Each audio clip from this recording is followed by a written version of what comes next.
Hello friends, अस्तित्व news 22 में आप सभी का स्वागत है। हम आपके बीच कुछ खास अपडेट लेकर आए हुए हैं जो आपके समक्ष प्रेजेंट कर रहे हैं। तो ओल्ड पेंशन स्कीम के लिए एक खुशखबरी आई हुई है जो कि वित्त मंत्री जी का ऐलान है। 6 करोड़ कर्मचारियों को पेंशन का लाभ मिल रहा है। पुरानी पेंशन बहाली को लेकर बड़ी खुशखबरी आ चुकी है। आपकी जानकारी के लिए बता दें कि केंद्र सरकार में 1 जनवरी 2004 के बाद जिन कर्मचारियों की भर्ती की गई थी, तो ऐसे सभी अब कर्मचारियों को नई पेंशन योजना का लाभ दिया जाता है। नई पेंशन योजना के अंतर्गत केवल नाम मात्र की ही पेंशन दी जाती है। कर्मचारी लंबे समय से नई पेंशन योजना का विरोध करके पुरानी पेंशन योजना की मांग कर रहे हैं। कर्मचारियों द्वारा एक ही मांग रखी गई थी कि नई पेंशन योजना को बंद करके पुरानी पेंशन योजना को बहाल किया जाए।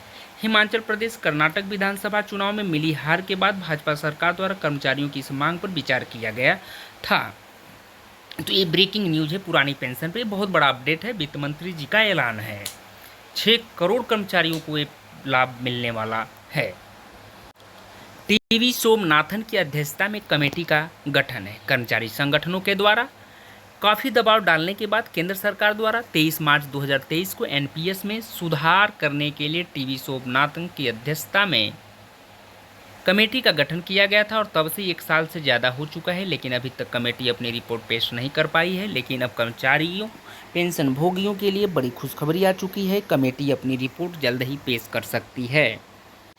कमेटी की रिपोर्ट पेश। वित्त मंत्रालय के अनुसार टीवी सोमनाथन की अध्यक्षता में जो कमेटी गठित की गई थी उसकी पूरी रिपोर्ट तैयार कर ली है और बजट में इसको लेकर घोषणा की जाएगी।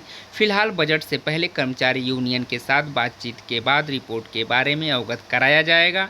इसके लिए आज कर्मचारी यूनियन और केंद्र सरकार की मीटिंग आयोजित की गई है।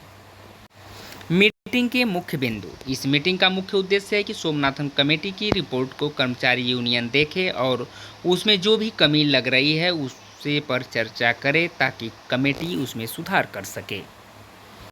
अंतिम बेसिक का 50% पेंशन और डीए मिलेगा। जानकारी के लिए बता दें कि सूत्रों के अनुसार कमेटी की रिपोर्ट पेश करने वाली है।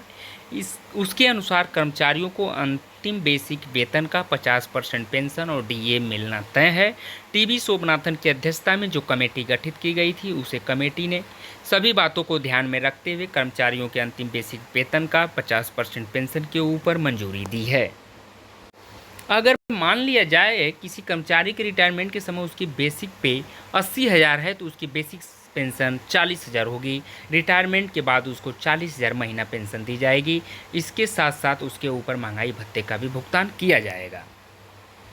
50% पेंशन का आधिकारिक हुआ ऐलान। जानकारी के लिए बता दें कि केंद्र सरकार द्वारा पुरानी पेंशन योजना को बहाल करने के पक्ष में नहीं है और नई पेंशन योजना में संशोधन कर रही है। संशोधन के अंतर्गत कर्मचारियों को उसकी अंतिम बेसिक वेतन का 50% पेंशन के रूप में मिलने जा रहा है। महाराष्ट्र राज्य में इस तरह की योजना सरकार द्वारा लागू कर दी गई है और उसकी अंतिम बेसिक वेतन के रूप में 50% के साथ महंगाई भत्ते का भुगतान किया जाएगा। बजट से पहले कर्मचारी यूनियन के साथ मीटिंग आहूत की गई है।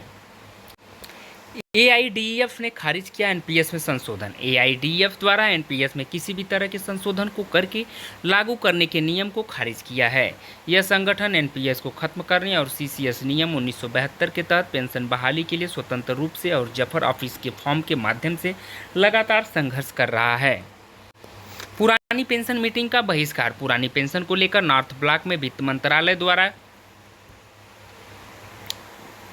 गठित कमेटी ने पुरानी पेंशन पर बातचीत करने के लिए stop side national council JCM के प्रतिनिधियों के साथ बैठक की थी। अखिल भारतीय रक्षा कर्मचारी महासंघ ने इस बैठक का बहिष्कार किया है। संघ के अध्यक्ष द्वारा कहा गया कि गर्मियों को केवल गारंटीकृत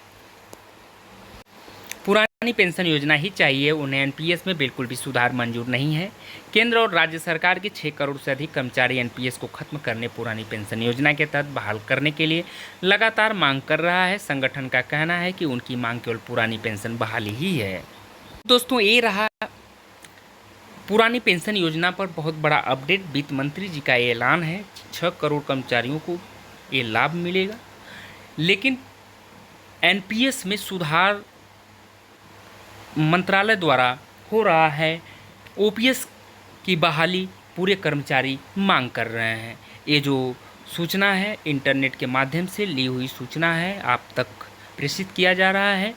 कृपया इसकी पुष्टि के लिए आप हमेशा ऑफिशियल वेबसाइट पर बने रहें, जांच करें, पुष्टि करें, उसके बाद अमल में लें। बहुत बहुत धन्यवाद। Thank you so much friends, all of you.